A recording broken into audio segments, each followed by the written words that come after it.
For employees around the world, the onset of the pandemic and subsequent shutting of offices in March last year was beyond their belief.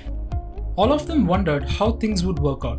And now, over 19 months later, when things have actually turned out well, the gradual opening of offices is yet again posing a challenge before them. Some are raring to go back to the office, while others are preferring the comfort of home. The employers and the HR are also grappling with some tough questions. Will the transition be smooth again? Let us try to find out.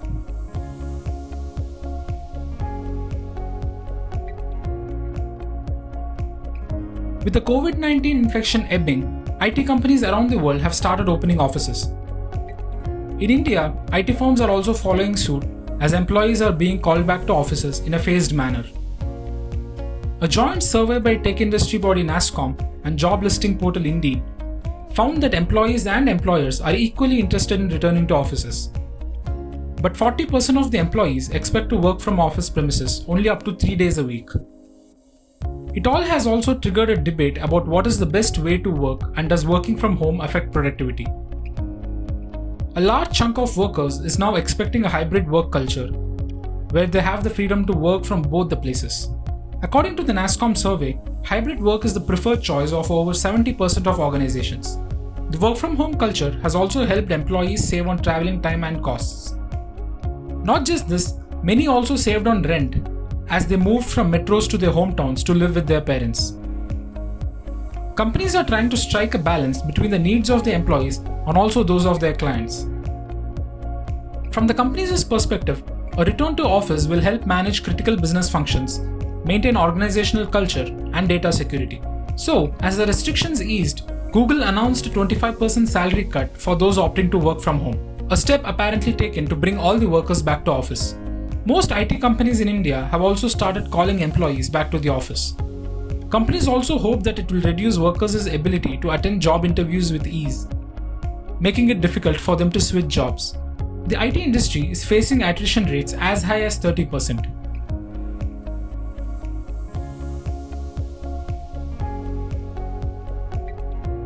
The IT companies have also saved a lot during the pandemic due to the reduced bills of electricity, internet, and that of transport. But they are also facing several challenges, including managing key business functions.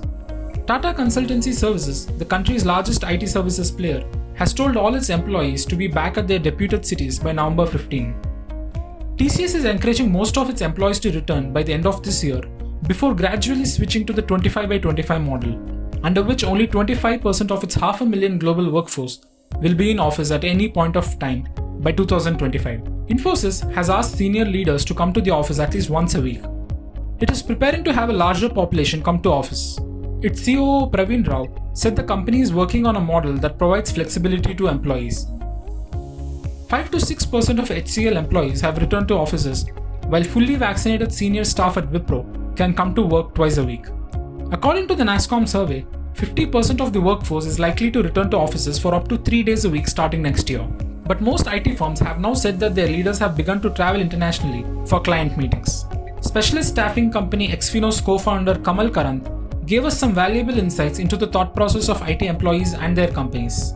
See, in terms of employees' eagerness, you can say that eagerness is a rarity even under normal conditions, right? It's only become rarer now, especially under conditions where work from home productivity has been acknowledged and celebrated.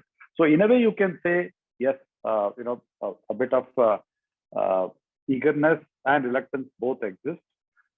Eagerness pure a change point of view. Some of them sitting at home just from a change point of view want to come to office. But what we hear people saying is that if it's a kind of a full-time thing, have to come 5 days a week, that is not something that they would appreciate, because in their head, the employers have already acknowledged that they have been productive. So from that point of view, the eagerness is from a change point of view, not from a full-time point of view. People who are in leadership positions and people who have got used to the old templates of working from office, how they led their teams, how they created teams and make them productive. For them, this new template has not worked very well. So they want to see their employees back in office. So that is what the managers and the leaders want, whereas the people who are part of the teams feel that they've been productive and forcing them to come back to office is met with a bit of a reluctance. Some of the leaders in IT industry believe that by allowing people to continue to work from home, it gives more opportunities for people to attend interviews from the backness of their home. Whereas if they're asked to come to office, maybe, they'll be busy working or commuting by coming and going, that there are lesser chances in the openness of the office to attend numerous interviews that they've been attending. I think organizations, by forcing people to come to office, especially the younger generation who are reluctant to come, may not become so employer friendly, and possibly they will pick up jobs with companies who are a little more open-minded about remote work. And there is a strong view from employees that we are interviewing saying that I don't want to come to office to do the same job I did at home. Okay, if you want me to come to office, I'll come for a meeting, to meet a boss, or to meet all my team members together. But if you want me to come and code in the same office what I did at home, that is not something that I would like to do. So that's the overall opinion that's emerging. Getting people 5 days of work is something that HR is really going to struggle. But organizations and leaders believe that work can be more transformative if they come to office. Whether that is really true or they'll simply add to the facilities cost, transportation cost, and stress of traveling to employees, time will tell. Rituparna Chakrabarti, co-founder and executive vice president of staffing firm Teamly Services, said that work from home arrangement may not continue after the pandemic. We recently did a survey and it showed that 57% of the audience are saying that they are looking at a hybrid working model. I think there is no clear verdict right now, but there is one thing which is very clear, which is that there is a certain sense of depletion of social capital, and that is playing a big role in the mind of both individuals as well as employers per se.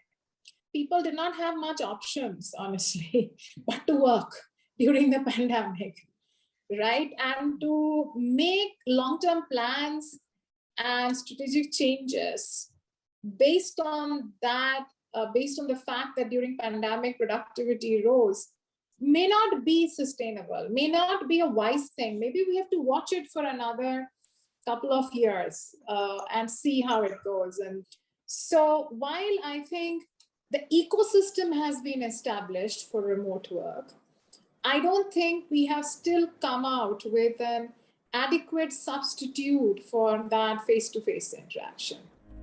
While a consensus among the employers has not been reached regarding the work style they may adopt, a clearer picture will emerge when a majority of the employees return to office over the next few months. If you like this video, share it and subscribe to Business Standard. For more news, views and insights, log on to www.business-standard.com. Do also follow us on YouTube, Twitter, Facebook, Instagram, Telegram and LinkedIn.